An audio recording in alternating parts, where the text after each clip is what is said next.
The man grinding up a West Virginia ridge before dawn has already passed one of the hardest schools the American military runs. Out here, none of it means a thing. No patch, no rank, no trident, no tab. A thin line of candidates moves through the Appalachian dark outside Camp Dawson, rucks getting heavier by the hour, and the cadre say almost nothing. This is Delta Force Assessment and Selection, and its door opens far wider than the legend admits. Wide enough to change the question from who Delta takes to who the Navy fought to keep. Start with what that ridge does to a reputation. Every man on it arrived as somebody. Green Berets off an A-team, Rangers out of the 75th. A few who wear nothing the public would recognize. Sheep dipped out of jobs the Army does not advertise. And here is what the recruiting posters never say. When the unit runs its selection, it does not care where a man came from. It cares whether he can still read a map and hit a checkpoint on time after the third day, with no sleep and a ruck that keeps gaining weight. Everyone starts from zero. The people who run the course repeat that phrase, and they mean it exactly as written. The trident that makes a Navy SEAL a legend back in Coronado buys him nothing in these mountains. The Ranger tab that opened every door in the regiment opens none here. Delta strips the pedigree off on purpose, because the whole point of the place is to learn what a man is once you take his reputation away. That single design choice, made almost 50 years ago, is the reason this unit pulls talent the way it does. Before we climb further into it, if the hard mechanics of the Tier 1 world are why you are here, subscribe, because the loop we just opened about the Navy runs straight through the back half of this story. To understand why the door is open at all, go back to the man who cut it. Colonel Charlie Beckwith did not invent Delta out of thin air. He borrowed it. In 1962 and 1963, Beckwith served an exchange tour with the British 22nd Special Air Service, and what he saw there rearranged how he thought about elite soldiers. The SAS did not build its squadrons by taking whole battalions of proven infantry and stamping them special. It ran a savage individual selection in the Brecon Beacons of Wales, long marches under load, alone, against the clock and the weather, and it let the mountain decide. A man was not chosen because his unit was good. He was chosen because he, personally, would not quit. The officer they called Chargin' Charlie was a hard combat veteran, not a staff theorist, and he came home from that exchange convinced the United States Army had nothing to match what the British had built. He carried the idea back and spent the better part of a decade fighting the Army bureaucracy to plant it in American soil, because a conventional force built around battalions and chains of command did not want to hear that the answer was to test one man at a time. He borrowed the SAS shape whole, right down to the Sabre squadron structure the British fought in. He lost that argument for years before he finally won it. On the 19th of November 1977, the 1st Special Forces Operational Detachment Delta was activated. The force answers to a lot of names now. Delta, CAG, the unit. The name on the door keeps changing. The blood in it does not. And that blood is SAS to the marrow, which means Delta ignores everything a resume brags about and measures only what a man can still do once the ruck is on and the map is soaked. That is the entire reason a SEAL, a Marine, a pararescueman, or a soldier from a specialty nobody associates with gunfights can, in principle, stand on the same start line. Beckwith did not stand up a club for one tribe. He stood up a filter, and a filter does not ask what you wore before you stepped into it. So what does the filter actually do? Getting to its start line is already a filter of its own. The volunteers are seasoned soldiers, most of them years into a career, airborne qualified, cleared past a physical gate and an aptitude bar before they ever see the mountain. Then the real thing begins, and it hurts, methodically, for about 4 weeks in the mountains of West Virginia. The early days almost feel like a favor. Land navigation problems point to point. Cadre teaching terrain association on walks that seem more like a class than a trial. Then the course turns hard and keeps turning. The distances stretch and the rucks gain weight. And one of the middle gates is an all-night land navigation problem near 18 miles, moving alone across black ridgelines with a loaded ruck and a compass, while the time standards tighten until they feel impossible. Here is the cruelest part of the design. A candidate is never told his score, never told if he passed a march, never told how many events are left, or how far he still has to go. That silence is the weapon. A man cannot pace himself against a finish line he is forbidden to see, so he either gives everything on every leg, or he quietly talks himself into quitting somewhere in the dark. It all builds toward one event the survivors describe for the rest of their lives. A timed march, near 40 miles across rough, steep ground, carrying a rucksack that starts around 45 pounds and never gets lighter. They call it the long walk, and inside the unit, it is the real gut check. Somewhere out on it, alone, a man settles the argument he has been having with himself his whole career, and the arithmetic is brutal. In one documented class, more than 200 candidates started, and 21 were still standing where the cadre wanted them at the end, roughly 1 in 10. The rest had been culled somewhere back in the dark. Most of the men who leave are not carried off on stretchers. They quit. They stand up somewhere in the dark, walk to a road and tell a cadre member they are done, because the course is built to make quitting the easiest decision available at every single moment. There is no crowd, no cameras, no one to perform toughness for. It is just a man, a compass, a ruck, and the private math of how much he has left. That is the genius of the design. It strips away every reason to keep moving, except the one already inside the man, so what it is really measuring is whether that reason is enough. But the mountain is only half of it, and this is the half outsiders always miss.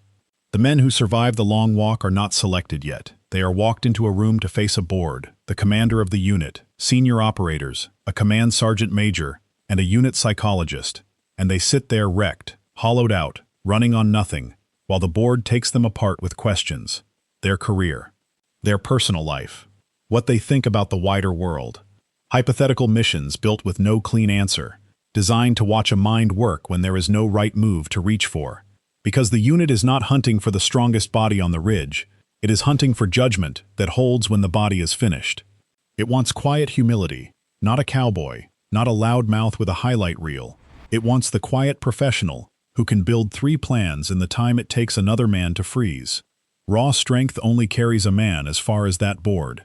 What happens in the room is a separate test, and plenty of hard men fail it.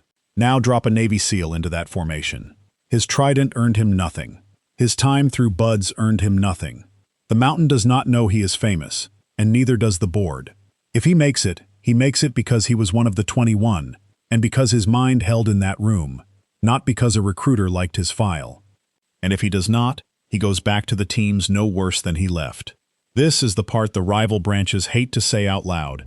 The most honest selection in American special operations is run by the Army, and it will take the best man in the room no matter whose uniform he walked in wearing. And there is a hard reason the unit hunts for that exact temperament. The work it exists for is surgical. Hostage rescue, where a single wrong shot kills the person you came to save. Small teams put down somewhere they are not supposed to be. Cut off. Forced to rewrite the plan in the dark with no one to ask. A man who can do that cannot be mass-produced, and he cannot be spotted by the reputation of his old unit.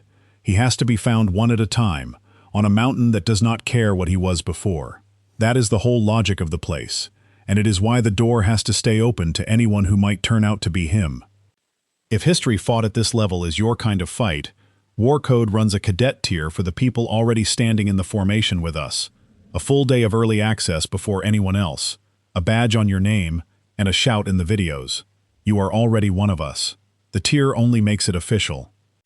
Which brings us to the Navy, and to the desert.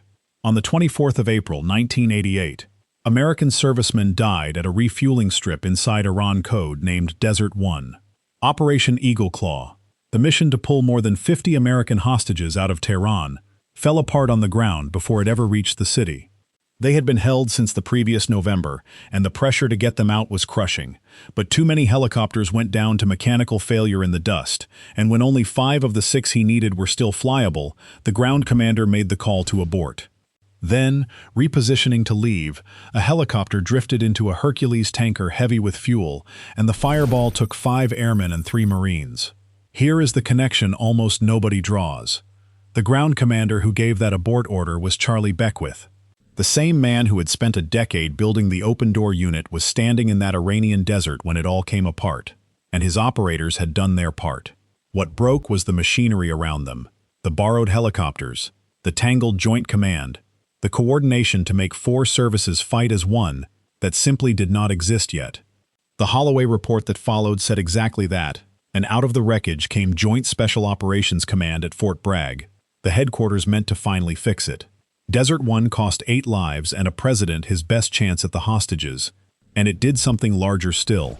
It rewired how the United States would run special operations for the next 4 decades, and every joint task force that has hit a target since traces back through that burning strip of sand. But the Navy took a second lesson from Desert One, and this is where the talent war really begins. The Navy did not want to keep sending its people to an Army unit on an Army mountain to reach the tip of the spear. It wanted its own. So in November of 1980, the Chief of Naval Operations, Admiral Thomas Hayward, handed a hard-charging commander, named Richard Marcinko, a blank check and a short order: build a naval counter-terrorist unit, and build it now. Marcinko stood up a force of roughly 75 men and named it SEAL Team 6, though only 2 SEAL teams existed, a bluff meant to make Soviet analysts overcount the Navy's frogmen. Now look at what SEAL Team 6 actually changed. From that day on, the Navy drew its Tier 1 operators only from inside the SEAL community. A sailor who wanted the highest tier would never again have to walk the Army's long walk to reach it, because the Navy had built him a door of his own and let no outsider through it. None of that was meant as an insult to Delta. If anything, the wall was a backhanded compliment, a measure of how strong the pull-off that West Virginia mountain had become. The Navy studied it and decided the only sure way to keep its best men was to make certain they never had to stand on it. So who steals whom?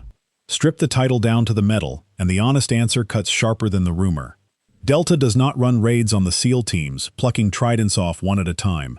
There is no public roster of famous SEALs who crossed the country and reappeared as D-boys, and the unit, quiet in a way the whole community respects, would never publish one if it did exist. What the record actually shows is stranger and far more flattering to the Army. Delta built a standard so magnetic that a rival service reorganized itself to keep from being pulled into it.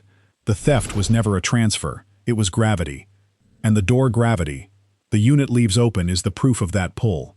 Delta still recruits first and heaviest from Army Special Forces and the 75th Rangers, because that has always been the deepest well. But its selection is open to soldiers of every specialty, and by more than one account it reaches past the Army entirely, toward the Air Force pararescue and combat control world, toward the Marines, toward anyone in the force who believes he can survive the ridge. The SEAL pipeline was only ever one tributary feeding that reputation, one stream among several, never the wellspring itself. Delta stands at the trailhead and tells the whole military to come prove it, no matter what they were before. The Navy took the opposite road and chose to grow its own behind a wall, drawing only from men who were already SEALs. And the Navy did not make that easy either. A SEAL who reaches for the top tier still has to survive a selection of the Navy's own, run only for men who already wear the trident, and a man who falls short simply goes back to his team. The Navy kept its own tryout brutal. All it took away was the need to earn the peak on another service's ground. Delta refused to build that kind of shelter for its people. It kept one door open out in the West Virginia dark, held the standard behind it higher than anyone else's, and let the whole force line up if it dared. Both roads work, and both built units at the absolute tip of American power. Only one of them is a meritocracy in the pure sense, because only one of them refuses to lock the gate to its own tribe. That is the quiet arrogance of Delta, and the people who watch this channel know it was earned in the dark on 40-mile marches, not printed on a poster. And look at what all of it produced. Decades on, the Army's unit and the Navy's both answer to the same joint command that Desert One forced into being, and the standard Charlie Beckwith carried home from a Welsh mountain range is the water the entire community now swims in. Service after service copied the way he chose his men, until testing the individual instead of the unit became the only method that counted at the very top. The unit never had to steal anyone.